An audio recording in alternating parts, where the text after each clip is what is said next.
Alors comme ce soir c'est la Elula, la scarade de Maran Rabbi Ovadia Yosef, Zatzal, alors on va dire quelques mots.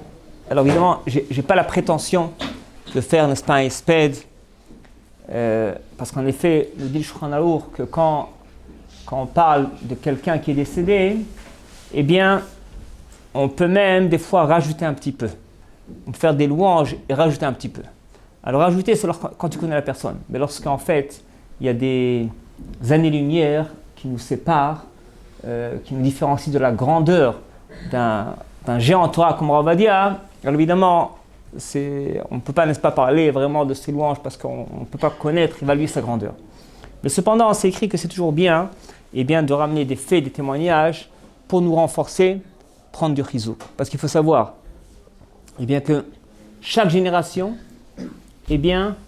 chaque personne qui est là sur terre, c'est un rapport avec nous. Ça, il faut le savoir. Disait le Baal Shem Tov, le monde c'est un miroir. C'est-à-dire que tout ce qui est autour de toi, tout ce que tu vois, il y a un message divin pour toi. Un message divin. Et comme dit le verset dans Kohelet, Al Tomar, Shayamim Arishonim, Yafim Me'elu, Kilo Mechochma, Shal Tazot. Ne dis pas, moi j'aurais voulu vivre il y a 200 ans et 500 ans.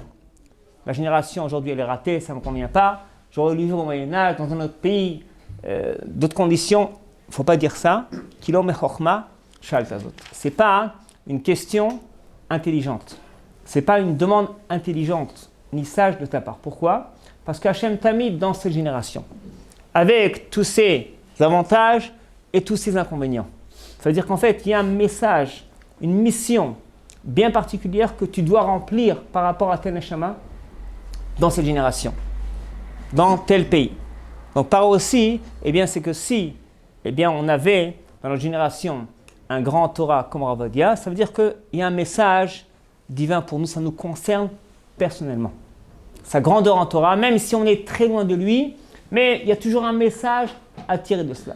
Et c'est pourquoi, notamment, lorsque c'est la Skara, le Yortzeit, c'est bien de rappeler certains faits pour prendre exemple, pour prendre un certain chizouk, chacun selon son niveau spirituel, intellectuel, selon ses capacités, de prendre du chizouk.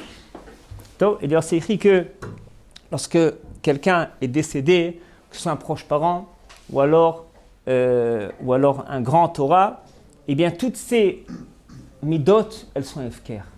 C'est-à-dire que ces qualités, ces vertus, elles sont données en efker. Pas si, mais par exemple, si un grand-père, une grand-mère est décédé, alors on souhaite longue vie à tout le monde jusqu'à 120 ans, mais ça arrive une fois, quand les grands-parents est décédé, sachez que surtout les premiers jours, les 7 jours, les 30 jours, l'année entière, c'est des moments très propices pour pouvoir acquérir les qualités et les vertus qu'avait ce proche parent. J'ai la possibilité plus facilement de me conduire selon de suivre leur voie dans leurs qualités et leurs vertus. Et par aussi lorsqu'on arrive au Yortzeit à la Skara, cette journée-là est propice pour suivre en fait les chemins de Rav Ovadia. Okay? Par quel moyen on acquiert ces vertus ? Alors le fait, n'est-ce pas, de rappeler certains faits.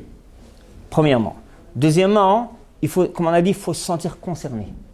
Le fait qu'il vivait avec nous pendant une dizaine d'années, on doit se sentir concerné par sa présence. Pas dire ça ne me regarde pas, n'est-ce pas, c'est un genre en Torah, moi je suis un petit en Torah. Non, on est concerné par certains domaines. Et troisièmement, on peut décider de s'initier. Il ne s'agit pas d'imiter, les grands dans l'imitation n'est pas conseillé, mais on peut décider de suivre un certain chemin, une certaine orientation qu'il nous a donnée, par sa conduite ou alors par son enseignement. C'est ce qu'on va essayer d'expliquer aujourd'hui, Bezrat Hashem. Top. Alors en fait, d'abord ce qu'il faut savoir, c'est que le Rav Ovadia n'est pas né Rav Ovadia. Vous savez, Rav Wolbe disait souvent qu'il s'oppose farouchement aux biographies des grands de la Torah. Pourquoi ? Parce qu'en général, on va te faire une démonstration, un énoncé, pour te montrer comme si cet homme-là, il est né un génie. Un génie, un érudit, n'est-ce pas ? Depuis son jeune âge, on te raconte des miracles pas possibles. Et là, automatiquement, tu dis, ça ne me concerne pas. c'est du surnaturel.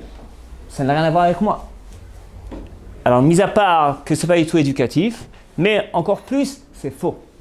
Parce qu'en fait, on ne sait pas, je veux dire, on n'imagine pas les difficultés que les grands Torah ont traversées. Ça, il faut le savoir. Ça, c'est écrit, n'est-ce pas, une lettre de Rav Routner. Il dit le Chafetz Chaim, le bien qui était, on va dire, un géant dans le respect de sa bouche et sa langue. Je ne sais pas si vous connaissez l'histoire. Une fois, un jour de Purim, alors les élèves sont rentrés chez lui. Bon, et lui, un élève avait un peu trop bu. Alors il a pris, n'est-ce pas, le Chafetz Chaim, qui avait déjà 80 ans, comme ça, par sa chemise, n'est-ce pas, et il lui a dit, Rabbi, jure-moi, eh bien, que je serai à côté de toi au monde futur, là-bas. Évidemment, les camarades ont essayé de le mettre de côté, mais lui, tiens bon, il leur a dit, laissez-le. Et tu vas être avec moi au monde futur? Il dit, écoute bien, tu vois ces lèvres-là? Ça fait plus de 60 ans, eh bien, que je n'ai pas prononcé, ne serait-ce que Avak, Lashon Hara, une seule fois. Avak, c'est la poussière du Lashon Hara. Quand tu dis, laisse-moi me taire, je vais rien dire, tu n'as pas critiqué, mais tu as insinué qu'il y avait une critique éventuelle. C'est Assour comme Midrabanan. Alors, il a témoigné que pendant 60 ans, il n'a jamais prononcé une parole de Lashon Hara, le Chilut, avec Lashon Hara. Il lui a dit, eh bien, si tu prends toi aussi cette décision, eh bien, je te garantis que tu seras à côté de moi au paradis ou là-bas. L'élève, il a entendu ça, il a pris peur, il s'est sauvé. Ça, c'est l'histoire. Et donc, en fait, il dit le Rav Routner que le Chafetz Chaim, on ne peut pas s'imaginer combien de difficultés il a traversé pour respecter sa bouche, pour ne jamais dire du Lashon Hara. Il n'est pas né Chafetz Chaim. Il a travaillé des années, des dizaines d'années. Il est tombé plusieurs fois, il a échoué plusieurs fois, il a fait tchouva, jusqu'à ce qu'en effet, il est devenu le Chafetz Chaim. Pareil pour tous les Gdolei Israël. Donc, disait Rav Wolbe, dans les biographies, en général, eh bien, ils ont omis ces détails-là. Ils ne vont pas vous raconter toutes les difficultés que ces grands-là ont eues pour respecter la Torah. Des fois, ils avaient même, n'est-ce pas, une tendance pour une avéra. D'ailleurs, on a retrouvé, il n'y a pas longtemps, un agenda du Chassid Yabetz. Yabetz, il vit environ il y a 300 ans en Europe. On a retrouvé un agenda. Et les Gdolei Israël se sont opposés qu'on publie ce livre-là. Pourquoi? Parce qu'en effet, dans son agenda, eh bien, il fait là-bas allusion à certaines avérotes, certaines fautes par lesquelles il était tenté. Il avait une telle épreuve. En effet, eh bien, pas tout le monde est en mesure de comprendre cela, parce qu'on s'imagine qu'un Gadol Batorah était toujours tzaddik, et ce n'est pas toujours le cas. En fait, eh bien, on ne s'imagine pas qu'est-ce qu'une personne a traversé dans sa vie comme difficulté, comme problème, comme échec, avant d'être un grand Torah. Et c'est pas aussi pour Rav Ovadia. Alors, il est vrai, n'est-ce pas, qu'il y avait certains dons. On sait que le Gaon de Vilna était vraiment très doué, était comme un génie depuis son jeune âge, ainsi que Rav Natan Lebeshis. Mais d'autres Gdolei Israël, c'était le contraire. Le Chazon Ish avait un esprit très moyen. Le Maramchi qui était très bouché, l'esprit vraiment bouché. J'ai raconté hier soir au cours que le Baal Ari Kanati. Kanati, c'est un des Gdolei Rishonim, environ il y a 750 ans. Et cet homme-là, il était hyper bouché. D'abord, il avait une difficulté monstre à comprendre, un texte de Gemara. Et deuxièmement, il oubliait tout de suite. Tout de suite, il oubliait. Le lendemain, il ne se rappelait pas de ce qu'il avait étudié la veille. Mais malgré tout, jamais il s'est découragé. Il étudiait, pas jour et nuit, en priant, en pleurant. Et un beau jour, lorsqu'il avait déjà l'âge de 80 ans, c'était en pleine nuit, il étudiait la Torah, et il s'endormit sur sa Gemara, en train de prier, de pleurer. Et puis il voit en rêve quelqu'un qui paraît comme un grand rave impressionnant. Il le prend dans une barque, et après, il introduit un verre dans le lac en question, et il fait boire. Il boit cette eau. Et ensuite, il lui dit, eh bien, maintenant, recommence à étudier. Et il s'est réveillé. Il raconte que quand il s'est réveillé, tout d'un coup, il a senti que toute la Torah qu'il a étudiée pendant des dizaines d'années, eh bien, elle lui est revenue à l'esprit. Et il s'est mis à écrire. Pendant 10 heures, 15 heures d'affilée, il a essayé à écrire. Et puis, il a beaucoup écrit il est décédé à l'âge de 85 ans, semble-t-il. Donc tout ce qu'on a de lui comme écrit comme livre, c'est de l'âge de 80 ans à 87 ans. Parce qu'auparavant, il était bouché, il ne comprenait rien. Voilà quand un homme ne se décourage pas, et bien ensuite la Torah lui est donnée en cadeau. Donc c'est pareil pour beaucoup, pas tous, mais beaucoup de Gdolei Israël, qui ne sont pas nés des génies, mais la Torah leur a été donnée en cadeau lorsqu'ils ont fourni des efforts surhumains pendant des années. Efforts surhumains d'études, d'assiduité, de volonté, prière, demander des brachot, n'est-ce pas, beaucoup de pleurs aussi. Et en effet, c'est ce qui racontait ce Rav Ovadia depuis son jeune âge. Depuis son jeune âge, tout d'abord, il était très assidu. Très assidu, il ne bougeait pas de la chaise. Pendant des heures et des heures, on va raconter tout de suite. À part ça, eh bien, il faisait beaucoup de prières pour surtout se rappeler de la Torah. En effet, on sait que une des vertus qui le qualifie, c'est sa connaissance qui est monstre en Torah. Vraiment, toute la Torah, on va aussi parler de cela. Et il faisait aussi toutes les sgoulottes qu'il trouvait sur la Torah pour se rappeler de la Torah.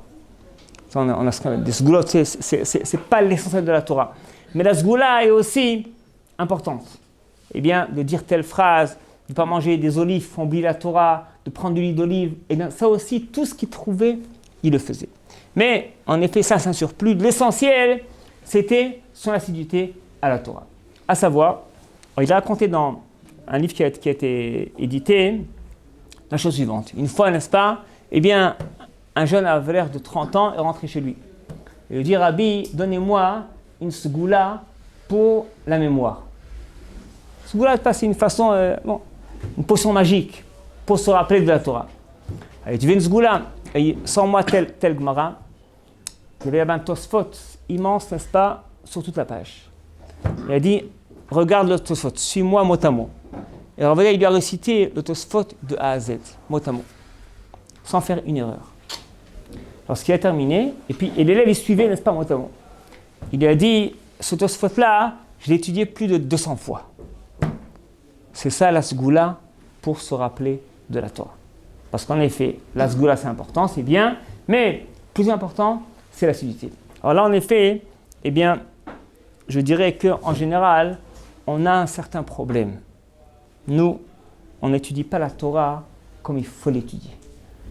Parce qu'en fait, on peut dire qu'il faut une force vraiment magique pour réviser un Tosfot plus de 200 fois. C'est vrai, c'est vrai. Mais au moins à notre niveau, on doit savoir eh bien, que la Torah, on ne peut pas l'acquérir avec une étude une fois ou deux fois. La compréhension élémentaire qu'on a ne suffit pas. Et si on a déjà fait un passage, une Mishnah, une Gemara, un Tosfot, 2, 3, 5 fois, 10 fois, on sent que c'est terminé. Ah, ça, je le connais, je le maîtrise. Bon.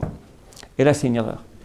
La Gemara dit, dans Chagiga, Taftet, Enodome, mi shishone pirko mea ve'echad, le mea ve'echad paim. Tu ne peux pas comparer quelqu'un qui a révisé sa Gemara, sa leçon, son chapitre 100 fois et 101 fois. C'est-à-dire que même entre 100 fois et 101 fois, il y a une différence flagrante entre les deux. Ça n'a rien à voir. 100 fois, ce n'est pas 101 fois. Ce n'est pas minime enodome. Tu ne peux même pas comparer quelqu'un qui a fait sa page de Gemara 100 fois ou 101 fois. C'est incomparable. Et sachez que c'était le secret, un des grands secrets de tous les Gdolei Israël.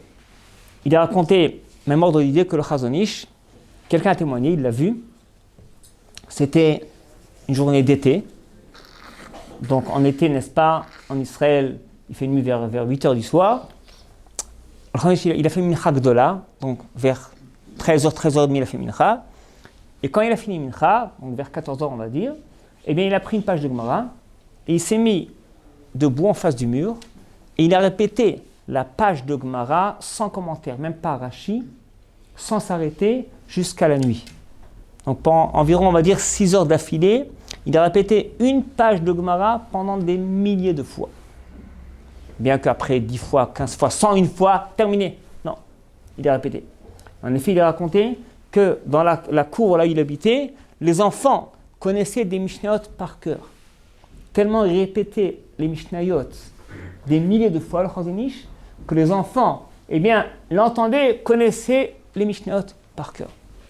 Et là, n'est-ce pas, il faut savoir que, mis à part, eh bien, l'impact au niveau de la mémoire quand tu vas répéter un texte, mis à part ça, il y a un grand secret qui s'appelle Kedushat HaTorah.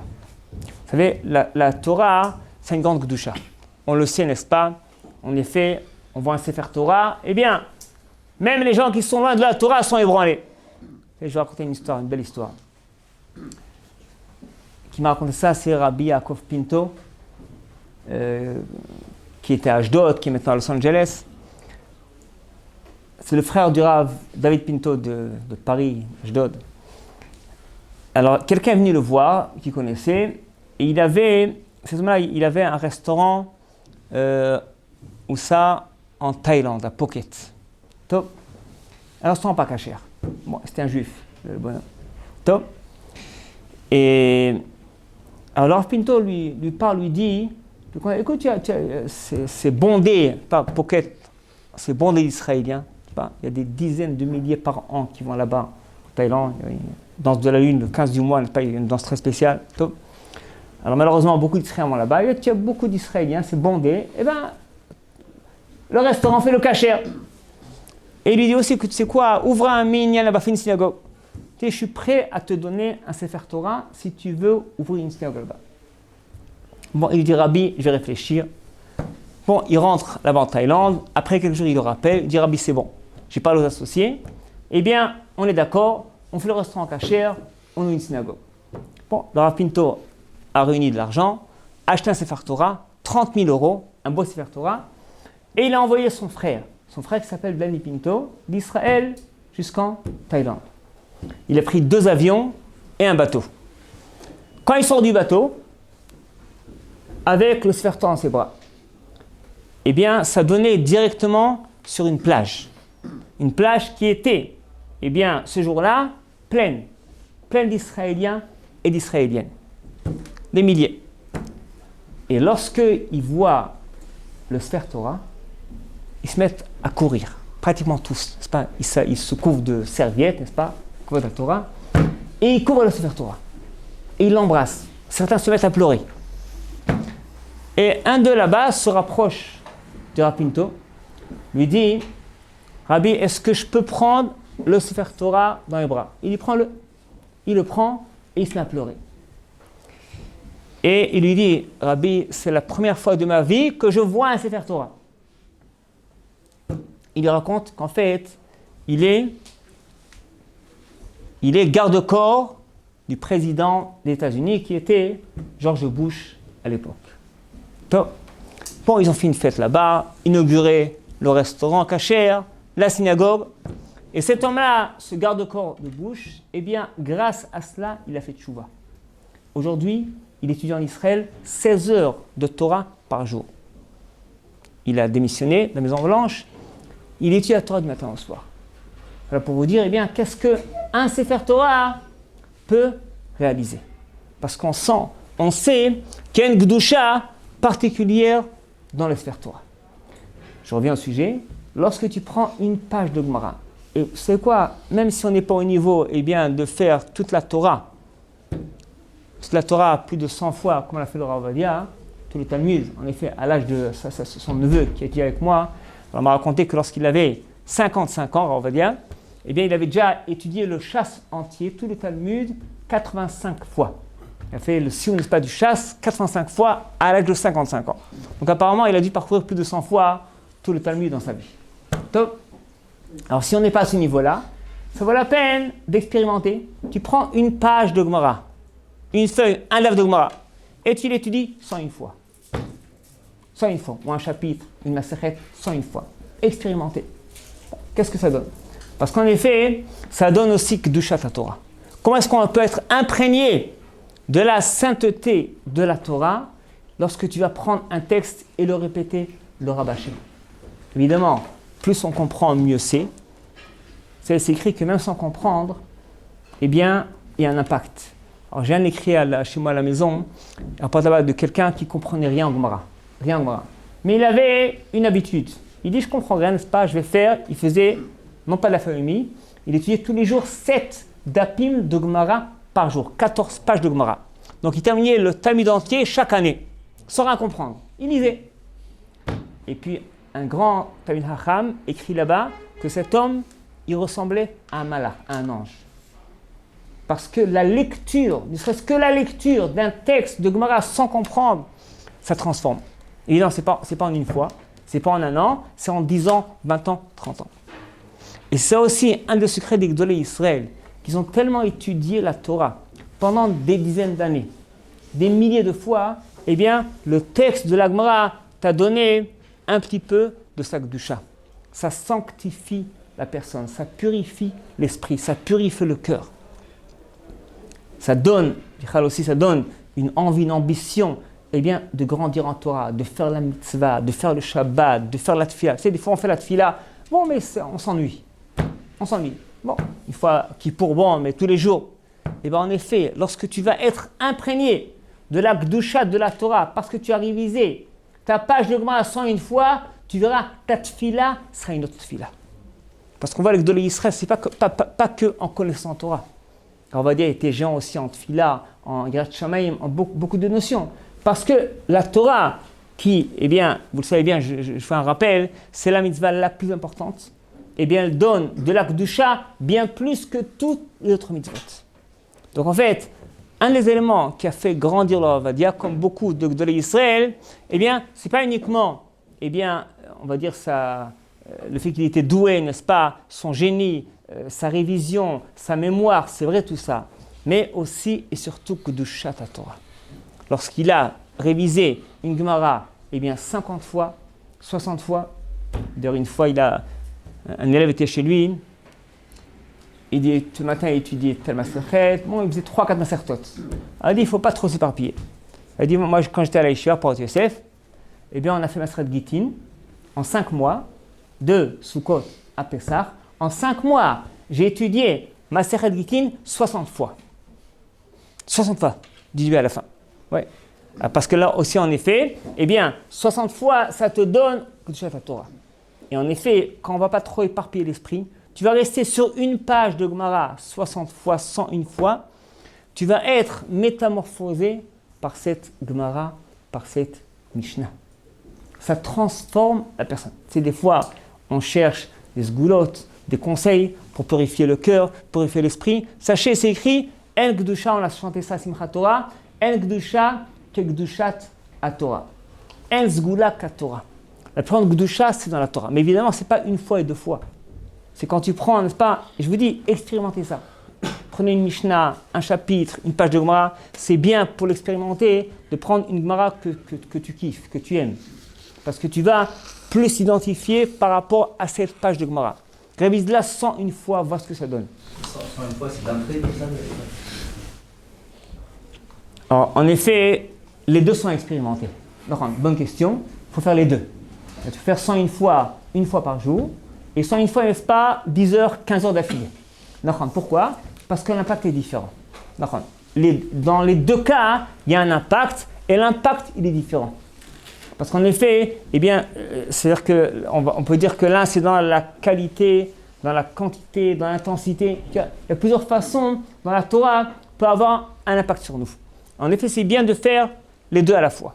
Donc, ça peut être Mishnah, ça peut être Gemara, ça peut être autre chose, ça peut être un chapitre, ça peut être une longue Gemara, un Tosfot, mais expérimenter la question de répéter la Torah. Ce qu'a dit le Rav Ovadia à cet élève-là, eh bien, la Sgoula, c'est qu'il a étudié ce Tosfot plus de 200 fois. Donc, on va dire dans la Gemara, on parle, n'est-ce pas, pour révision, le minimum à étudier une Gemara, sinon, disent nos sages, c'est même pas de l'étude. Le minimum, c'est quand tu as compris le texte, et bien de le réviser 4 fois. Gemara Eruvin, Daf Gimel Dalet, 4 fois, là c'est appelé une étude. Ensuite commence la révision, on parle dans le chasse de réviser 12 fois, 24 fois, 40 fois et 101 fois. En effet, il y a une signification à chacun de ces chiffres-là. Mais bon, on voit que la révision, n'est-ce pas, eh bien, c'est hyper important. Maintenant, comme on l'a dit auparavant, ne se croyez pas que Rav Ovadia, il avait la vie facile. Alors, mis à part que ses parents étaient très pauvres, lui aussi, quand il s'est marié, il était très pauvre. Un exemple, Un exemple. Eh bien, lorsqu'il avait 4 enfants, donc ils étaient 6 personnes à la maison, il mangeait le repas tous les jours, eh bien, en 2 temps. Pourquoi ? Parce qu'il n'avait pas assez d'assiettes et de couverts pour 6 personnes. Il y avait 3 ou 4 couverts, donc il fallait que la famille, eh bien, mange en 2 temps, l'un après l'autre, fait qu'on lave les couverts. Telle pauvreté, eh bien, et malgré tout, ça ne l'a pas dérangé. Ça ne l'a pas dérangé, eh bien, de grandir en Torah, de s'investir cœur et âme dans cette Torah.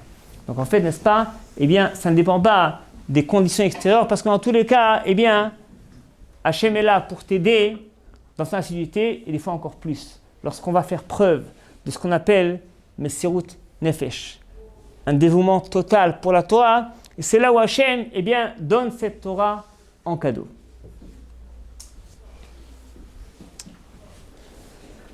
Tov, on va raconter aussi que, eh bien, une fois, il cherchait un livre et il est monté sur une échelle, n'est-ce pas ? Parce qu'en effet, le livre était dans la bibliothèque très élevé. Et avec un amour tel pour la Torah, alors encore haut sur l'échelle, il a ouvert le livre qu'il cherchait. Et par un amour de la Torah, il a plongé dans ce livre, il a oublié qu'il est sur l'échelle. Il est resté sur l'échelle en haut, avec le livre toute la nuit, jusqu'au matin. Le matin, on l'a trouvé, n'est-ce pas, ceux qui venaient au net, 5 heures du matin, l'ont vu, eh bien, sur l'échelle, encore plongé dans l'étude de la Torah. Et là, encore une fois, il n'est pas né comme ça. Il n'est pas né avec un tel amour de la Torah. L'amour de la Torah, d'où est-ce qu'il provient ? Par l'assiduité. On dit tous les jours dans le Kirat Shema, Ve'afta et Hashem Elokecha. Il faut aimer Hashem, tout ton cœur. Tout... Et le Ramban pose la question, comment est-ce qu'on peut ordonner d'aimer ? On aime ou on n'aime pas. Tu peux me dire respecte, honore, fais la mitzvah, mais aimer, eh bien, le sentiment, pas l'amour, on aime ou on n'aime pas. Alors, une des réponses qui est donnée, ça dit ça le Rachem Akadosh, eh bien, c'est lorsque tu vas étudier cette Torah, la réviser, la répéter. Tu vas, n'est-ce pas, t'imprégner, tu vas fusionner avec elle, là, automatiquement, tu vas recevoir un amour pour la Torah. C'est ce qu'il y avait aussi, on va dire. C'est avec une telle assiduité en cette Torah, eh bien, il s'est identifié à cette Torah. Au point, n'est-ce pas, de s'oublier sur une échelle pendant une nuit entière. Une fois aussi, ben, c'est le contraire, c'est pas qu'il s'est oublié, enfin il s'est oublié, mais il est tombé de l'échelle. L'échelle, il était blessé. En effet, le Rav Eliashiv est allé rendre visite. Il a dit à son élève, on va aller rendre visite, n'est-ce pas, au Sefer Torah. Comme s'il appelé le Rav Ovadia. Parce que par quelqu'un qui avait un tel amour de la Rav Eliashiv qui faisait attention à chaque seconde, chaque minute de ne pas la perdre, et bien il a dit, un homme, n'est-ce pas, qui a un tel amour de la Torah, eh bien, je vais à l'hôpital pour lui rendre visite. Top. Une autre fois aussi, un ordre d'idée, eh bien, c'était un vendredi soir, il est resté plongé dans un livre de la Torah, et les Gabaïm ont fermé la synagogue, sans savoir qu'il y avait, eh bien, un jeune garçon qui était là-bas au fond en train d'étudier la Torah, il est resté enfermé pendant quelques heures. Quand ils se sont rendus compte de cela, il passait déjà à 11h du soir. Bon, il était pas à la porte. Par hasard, Minashamaim, quelqu'un de la synagogue est passé par là-bas. Ils sont allés chercher le gabaï pour lui ouvrir la porte. À ça dit le verset, Ba'avata tishge tamid. C'est que des fois, on a un tel amour de la Torah qu'on peut même faire tishge minashansh gaga. On fait des erreurs dans certains domaines, on s'oublie sur une échelle, etc., on s'oublie dans une synagogue par amour de la Torah. Alors, il est vrai qu'on n'est pas à ce niveau-là, ça ne nous concerne pas. Mais ce qui nous concerne, c'est que l'amour de la Torah, il est présent. L'amour de la Torah, il est dans cette Torah. Et quand on prend une page de Gemara, ne serait-ce qu'un quart d'heure, une demi-heure, une heure, on peut se rapprocher de cette Torah, de cette Kedusha, de cet amour de la Torah. C'est des fois, en effet, ça nous arrive de kiffer une Gemara, un Tosfot. En effet. Eh bien, sache que quand tu t'imprègnes de cette Gemara, quand tu vas t'identifier avec la beauté, la splendeur, pas le kiff de la Gemara, de la Mishnah, du Tosfot, eh bien sache que là, tu te conduis exactement comme les Gdolei Israël. La différence, c'est que le faisait du matin au soir pendant 10 ans, 50 ans. Et nous, ça nous arrive de temps en temps. Mais il faut savoir que quand on le fait, eh bien, on se conduit de façon identique avec eux. Vous savez, notre Kippour, il est presque pareil au Kippour des grands de la Torah, il faut le savoir. La différence, c'est qu'eux, ils restent en telle élévation spirituelle, pas que pour toute l'année. Mais en fait, un jour de Kippour, eh bien, on arrive très très loin. On se surpasse. En effet, on arrive à des niveaux très élevés. La différence, eh bien, c'est qu'il faut maintenir cette pression pendant des semaines, des mois, des années.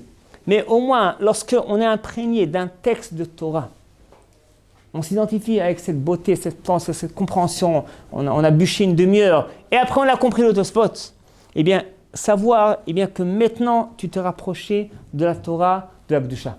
Et des fois, en effet, ça vaut la peine de s'investir. Reste sur ta chaise pendant une demi-heure, 2 heures, 5 heures, 10 heures, ne bouge pas. Tu vas répéter l'autospot 10 fois, 50 fois, 101 fois. C'est là où tu vas être métamorphosé par cette beauté de la Torah, par cette Kedusha de la Torah. C'est pour ça que je vous dis qu'en fait, ça nous concerne à tous. Bien que les Gdolei Israël eh bien, étaient beaucoup plus grands que nous, ça nous concerne à tous.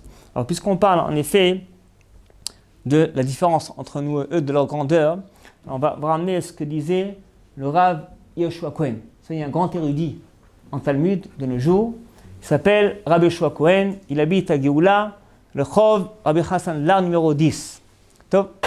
Il a écrit un livre qui s'appelle Kerem Yehoshua, traduit en français aussi. Une méthode pour étudier, réviser les textes de Torah pour s'en rappeler. Top. Lui, c'est un grand érudit. Alors, quand il fait des cours, il fait des démonstrations pour montrer comment est-ce qu'on peut être compétent en Torah. On va vous dire qu'il y en a dans tout le Talmud, 1687 marlokot, discussions entre Rashi et Tosfot. Il va commencer à vous les citer.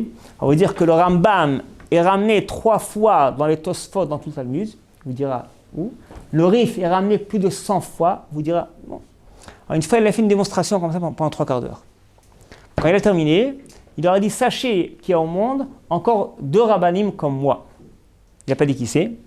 On peut supposer que c'est Raphaël Kanevski et Rav Michal Zilber. Ils sont connus comme des grands géonim en Torah. Top. Après, il a dit, sachez que nous les 3 réunis ensemble, on n'arrive pas au quart de la connaissance en Torah de Rav Ovadia dans la Torah. Est-ce qu'il a témoigné? Top. En fait, des fois, ils se rencontraient, n'est-ce pas? Ils s'amusaient à jongler dans le chasse et le poskin, pas ensemble. Top. Il se posait des questions.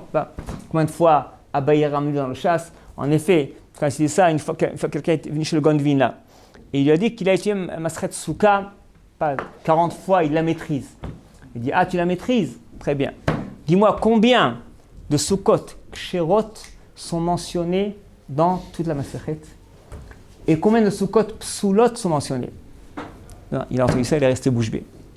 Et après, le Gondvin il a cité, il lui a dit, il y a au total dans Masret Souka, eh bien, 91 cas de figure différents de Sukkot Ksherot, comme la Gematria de Souka avec un Vav. Et il y a Masret Souka, 85 cas de figure de Sukkot Psulot, comme la Gematria de Souka sans Vav. Pour dire que ce n'est pas par hasard. C'est-à-dire que Hachamim ont introduit dans le chasse ce qu'il fallait exactement. Les cas de figure étaient comptés.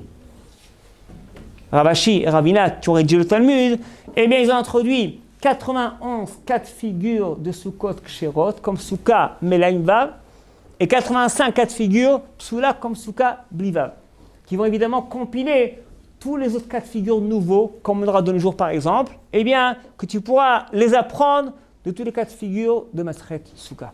Parce que la Torah, c'est une entité, une perfection, sans aucun manque. Ça, n'est-ce pas? Eh bien, on a à peine commencé à donner un aperçu de qui était Rav Ovadia Yosef. Top. On n'a pas le temps de continuer, mais encore, pour terminer, je vous répète encore une fois, il faut bien savoir que ça nous concerne. Même si des années-lumière nous séparent avec sa grandeur, mais cependant, le fait qu'il y ait de nos jours, ça te concerne à toi personnellement. Alors chacun, eh bien, peut vérifier, surtout ce jour-là, du Yortzeit, eh bien, dans quel domaine se renforcer? Par la volonté de savoir la Torah, de mémoriser la Torah, par la volonté, n'est-ce pas, d'être assidu en Torah, de répéter un chapitre, une Maseret, 50 fois, 101 fois, 200 fois, chacun ce qu'il est, mais savoir que ça nous concerne. Ne pas dire que ça ne me concerne pas, au contraire, ça te concerne à toi aussi. Et sachez que notre Neshama est comparé à une braise qui est enflammée, mais qui est presque éteinte. Cette braise, tu peux l'enflammer en répétant la Torah. Quand tu vas prendre un texte de Torah, tu vas le répéter 40 fois, 101 fois, c'est là où cette braise va être enflammée. Et en effet, ça, on peut se rendre compte, c'est prenez même un Tehillim. Si on fait Tehillim pendant 1 heure et demie, eh bien, automatiquement, notre âme, elle s'enflamme. Elle est pleine de volonté, d'ambition, d'avancer, de faire une fila, de faire tchouva, de progresser en Torah. Ça fait Boudonesh. Ça, c'était un secret de l'Israël. Et en fait, ça nous concerne à tous. Kol Tov, Batzlacha.